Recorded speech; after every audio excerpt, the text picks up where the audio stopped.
Pemirsa, spesial interview kali ini akan mendatangi salah satu tokoh ataupun politisi perempuan yang saat ini satu-satunya politisi perempuan yang ada di Udayana. Beliau adalah tokoh politisi dari Partai Golkar yang saat ini menjabat sebagai Ketua DPRD Provinsi Nusa Tenggara Barat, yakni Bu Hajah Ispi Rupaida. Kita ingin melihat bagaimana kemudian profil beliau, kemudian kinerjanya sebagai seorang politisi perempuan, termasuk juga sudut pandang beliau tentang politisi perempuan dan bagaimana hubungan legislatif dan eksekutif. Nantikan terus hanya di spesial interview berikut ini.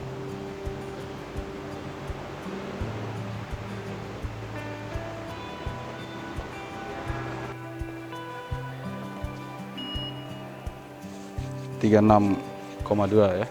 Jadi kita bisa masuk ke dalam.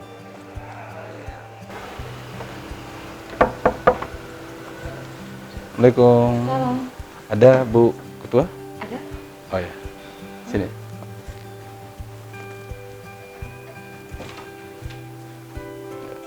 Makasih Bu. Assalamualaikum Bu Ketua. Apa kabar? Sehat? Alhamdulillah. Terima kasih. Kita sudah disediakan waktu ini untuk hari ini. Iya, saya berbahagia juga didatangi sama teman-teman dari TV9. Saya juga terima kasih atas keluangan waktunya untuk mau datang ke DPR. Kita langsung duduk mungkin. Silakan. Baik, terima kasih Bu Ketua. Ya.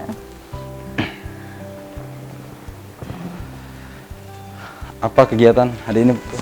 Hari ini saya banyak ya kegiatan, ada undangan keluarga, ada kegiatan yang Golkar sudah buat, yaitu pembukaan Golkar Institute. Golkar Nanti Institute. pukul 14.30, 1.30 waktu Jakarta, 14.30 waktu sini. Berarti sangat sibuk hari ini nih. Insya Tapi Allah. nggak apa-apa, kita ganggu sebentar ya. Dengan senang hati lah. Bu Ketua, Ya. sebelum saya nanti ingin banyak berbicara Hmm. bersama Bu Ketua kaitan dengan bagaimana kemudian politik perempuan di NTB ini, terus isu-isu terkini di Udayana begitu. Sebaiknya kita menarik untuk perbincangan kilas balik Bu Ketua itu sebelumnya. Iya. Kalau tidak salah Bu Ketua dulu pernah menjadi seorang dosen atau akademisi ya Iya, di Universitas Mataram. benar. Bagaimana ceritanya itu dari akademisi kemudian lari ke politisi begitu? Iya. Jadi terima kasih ya Mas ya. Saya jadi dosen di Fakultas Hukum Unram tahun 1988. Resminya 1 Maret 88 saya dapat SK untuk jadi PNS, jadi dosen. Nah, mengawali kegiatan saya menjadi akademisi dosen, saya kebetulan dapat jurusan kan di jurusan Hukum Tata Negara. Tentu dosennya juga di jurusan Hukum Tata Negara. Saya mengajar beberapa ilmu, termasuk ilmu negara, hukum tata negara, perbandingan hukum tata negara, lalu hukum pemerintahan dan seterusnya. Banyak sekali yang saya jadi ngajar gitu. S1 S2-nya di Unram. Nah, S1, S2, S2-nya di Unram juga. S2-nya agak terlambat, tahun 2002 saya wisuda. Jadi menjelang saya berakhir jadi dosen tuh saya selesai S2. Agak terlambat memang. Artinya dulu masih bisa pakai S1 Bu. Dosennya Untuk jadi pakai dosen. S1, pakai S1. Tahun 88 kan persyaratannya masih S1. Masih S1. Selama berapa tahun dulu Bu menjadi sebagai dosen? Saya dosen itu sampai mengundurkan diri itu 16 tahun 10 bulan. 16 tahun 10 bulan. Dari Ngajar tahun di 88 Fakultas Hukum Fakultas Hukum. di jurusan Tata Negara. Hukum Tata Negara. Yes. Iya. Apa yang kemudian faktor Bu Ketua begitu 16 tahun sudah menjadi seorang akademisi, pindah haluan pengabdian ke ruang politisi Iya. begitu. Jadi, iya, saya memang waktu menjadi dosen seringkali saya banyak kegiatan di luar kampus gitu. Saya sering menghadiri kegiatan LSM. Kebetulan juga saat itu saya ditawari menjadi salah seorang panitia penyelesaian perselisihan perguruan daerah, P4D istilahnya. Yang dulu, yang sekarang menjadi hakim ad hoc di tenaga kerja, di hakim pengadilan negeri. Dulu saya di situ, di samping itu banyak saya ikut kegiatan-kegiatan bipartit ketenagakerjaan. Saya sekretaris Apindo Provinsi, saat menjadi dosen itu. Jadi saya menjadi, habis itu saya berpikir setiap hari keluar kampus, lalu bertemu dengan teman-teman, dan bahkan yang membawa saya pertama kali ke Golkar itu Prof. Asikin. Prof. Asikin, begitu saya jadi dosen 88, beliau membawa saya langsung ke Golkar, memperkenalkan saya dengan dunia politik di Partai Golkar. Itu Prof. Asikin punya jasa. Tapi sebelum dikenalkan itu memang sudah ada semacam keinginan iya. untuk menjadi seorang politisi atau cita-cita menjadi seorang politisi atau seperti apa? Jadi gini, saya sejak kecil, sejak umur 3 tahun, orang tua saya sering mengajak saya ikut kampanye.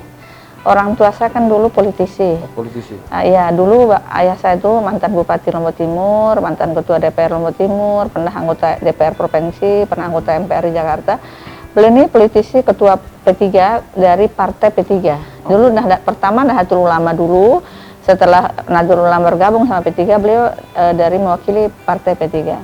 Nah, karena saya lihat beliau sering ikut kampanye, melihat orang-orang yang jadi jurkam termasuk Pak Satria Utama, beberapa jurkam perempuan, saya tertarik dari kecil. Dari kecil? Ya, dari kecil. Saya seneng lihat orang bicara di depan forum, di depan mimbar gitu.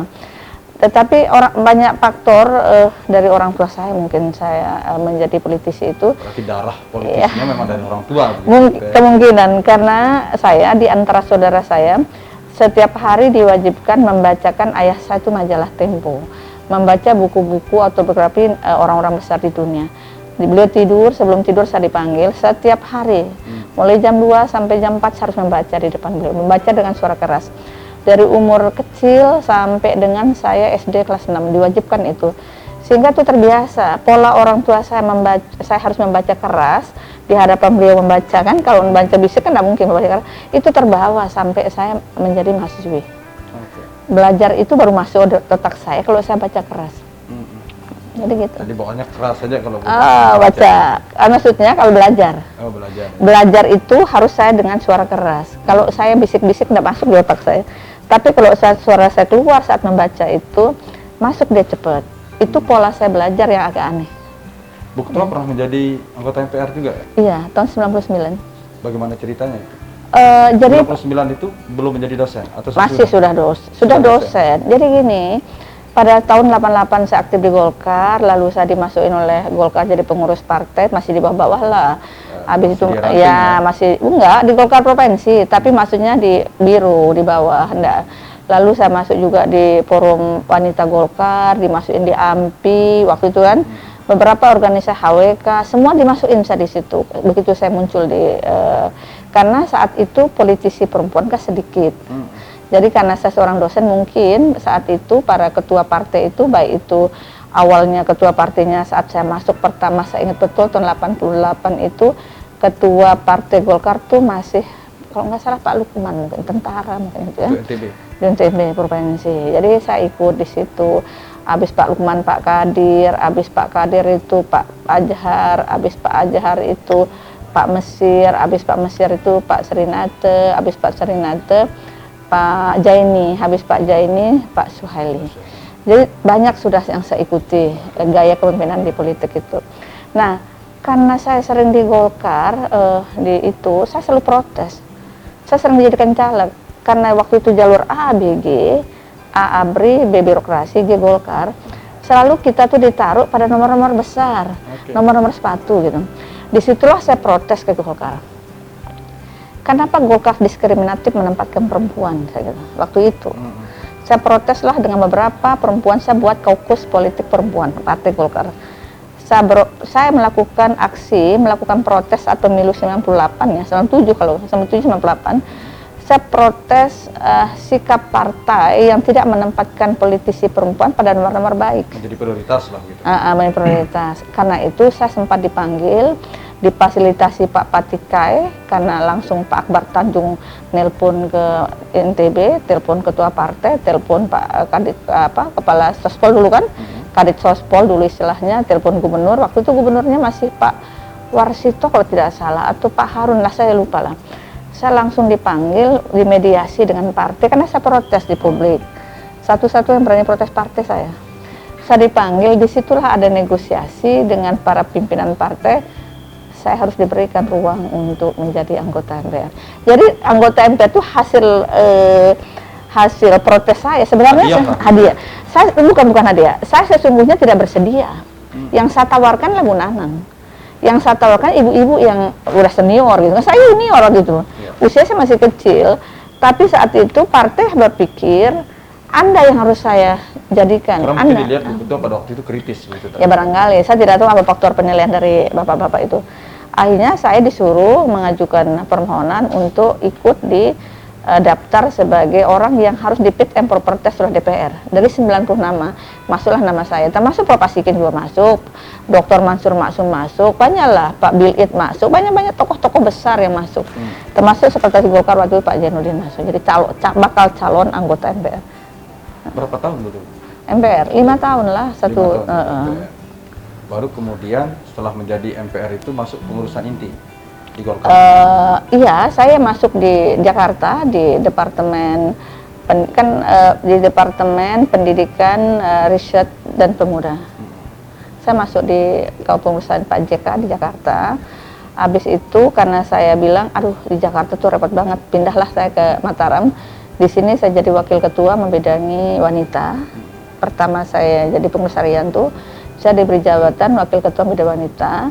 Lalu di DPP? Di DPD 1. DPP dulu saya departemen, pindah ke Lombok menjadi wakil ketua bidang wanita di zaman Pak Srinate. Kalau dulu kan saya di biru-biru di zaman sebelum itu. Dari wakil ketua wanita naik lagi menjadi wakil ketua bidang organisasi, baru saya jadi sekretaris partai. Berarti sudah masuk di struktural partai? Iya, sudah lama masuk struktural partai. Nah, kalau kita lihat perjalanan Bu Ketua di partai politik terutama sangat teguh pendirian untuk tetap berada di Partai Golkar. Apa yang kemudian banyak kan kita lihat politisi-politisi yang kadang loncat ke partai 5 tahun ini menjadi DPR, partai yang satu, kemudian besoknya loncat lagi ke partainya. Tapi Bu Ketua kalau saya lihat sangat konsisten dari awal masuk di Golkar sampai dengan 2021 ini masih tetap di Golkar. Insya Allah sampai kapanpun saya masih di Golkar lah. Sepanjang hidup ini saya tidak mungkin pindah ke partai lain.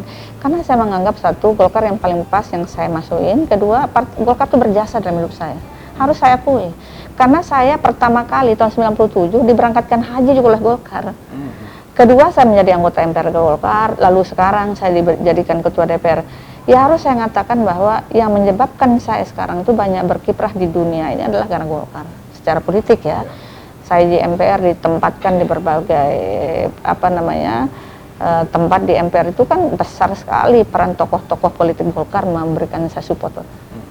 Artinya tidak mungkin. Ya insya Allah lah. Insya Allah tidak. Ya karena bagaimanapun kita lihat sekarang ini ya, Golkar lah tempat politisi-politisi berpengalaman dan banyak jasa Golkar di Indonesia ini. Harus kita akui. Meskipun juga mungkin dalam sejarah kehidupan bernegara di Golkar itu ada juga yang keliru mungkin dilakukan oleh partai. Dinamika partai harus diakui itu. Tapi kalau kita lihat Bu Ketua sekarang menjabat ya ini di periode kedua menjadi ketua DPR provinsi dari Golkar. Kemarin kalau kita lihat sekarang kan sedang dalam dinamika politik di Golkar itu sedang dalam proses untuk mau menuju pemilihan ketua DPD 1 Partai Golkar. Salah satu nama yang kemudian disebut-sebut di media massa adalah yang berpotensi untuk menjadi ketua DPD Golkar itu adalah Bu Nispi yang saat menjabat sebagai ketua DPD Golkar. Ada keinginan untuk arah sana atau seperti apa? Saya tidak berkeinginan sementara ini menjadi ketua partai, karena saya menganggap tanggung jawab saya di DPR itu begitu berat. Itu saya nggak bisa disambi dengan. Artinya tidak bisa membagi. Iya, menurut pandangan saya sekarang ini gitu loh.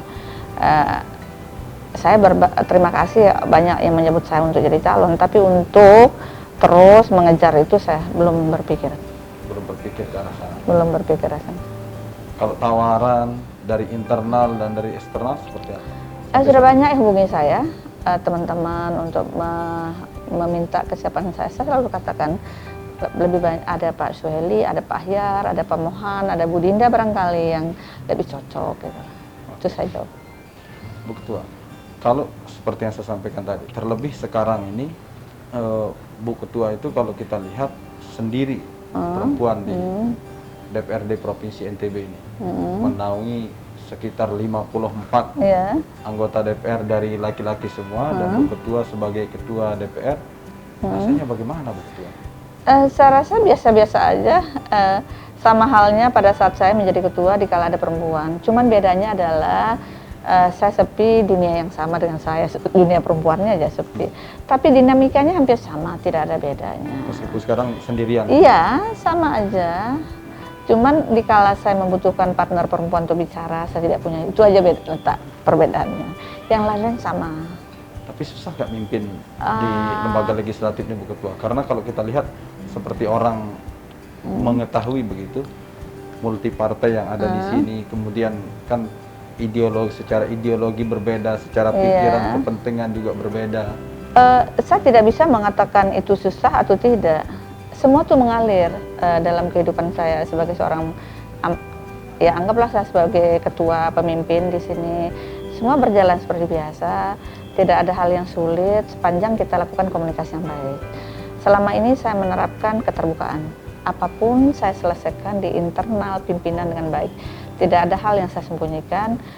Setelah itu saya komunikasi dengan semua anggota. Saya kira tidak ada yang sulit lah. Mau laki-laki mau perempuan jadi pimpinan, saya kira tidak ada perbedaan. Meskipun beda-beda partai? Ya, meskipun beda-beda partai. Tergantung kita bagaimana bisa melakukan komunikasi dan menempatkan teman-teman itu sama dalam posisi kita. Gak boleh juga kita mungkin merasa kita di atas, lalu kita seenaknya. Saya kira itu. Tetapi banyak orang yang mengatakan Bu Ketua bahwa politisi di Udayana atau kalau politisi dari partai politik itu tentu beragam kepentingan. Nah, menyatukan kepentingan ini untuk menjadi tujuan yang sama, katakanlah untuk ya baik itu dalam pembahasan bentuknya perda, kemudian APBD dan lain sebagainya, itu bagaimana cara Bu Ketua mengkonsolidasi dan mengkomunikasikan itu semua sehingga di Dewan ini bisa kondusif begitu? Saya kira itu masing-masing orang kan punya teknis, punya cara sendiri bagaimana menjadi pemimpin yang baik ya. Kalau saya secara pribadi selalu menerapkan komunikasi dan keterbukaan. Saya sebelum mulai itu menjadi kata kuncinya. Iya. Sebelum mulai sebuah kegiatan selalu mengajak pimpinan untuk berbicara dulu dari hati ke hati. Ini kita akan bahas ini bagaimana dan seterusnya. Saya minta pandangan dari teman-teman pimpinan fraksi, pimpinan komisi, selalu saja berbicara. Jadi seluruh keputusan itu ada di tangan mereka, bukan di tangan ISWI. Ya.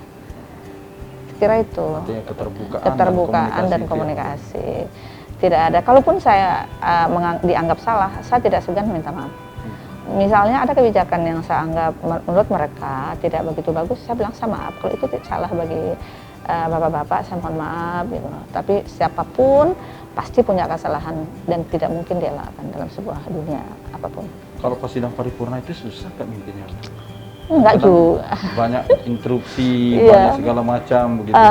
Satu kata kuncinya bahwa sebagai pimpinan kita harus tahu tata tertib, harus kita baca dulu ketentuan. Jadi seheboh apapun dalam persidangan, kalau kita berpegang pada tata tertib, saya kira semua berjalan pada rule-nya.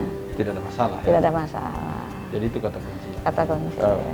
Bu Ketua, nanti di segmen berikutnya saya ingin bicara tentang bagaimana sebenarnya politik perempuan ini dilihat oleh Bu Ketua. Karena kalau kita lihat, meskipun memang di beberapa daerah perempuan sudah mulai terlihat, seperti di Lombok Barat juga ketua DPRD-nya perempuan, wakil ketua DPR-nya juga perempuan, termasuk di Sumbawa dan sebagainya.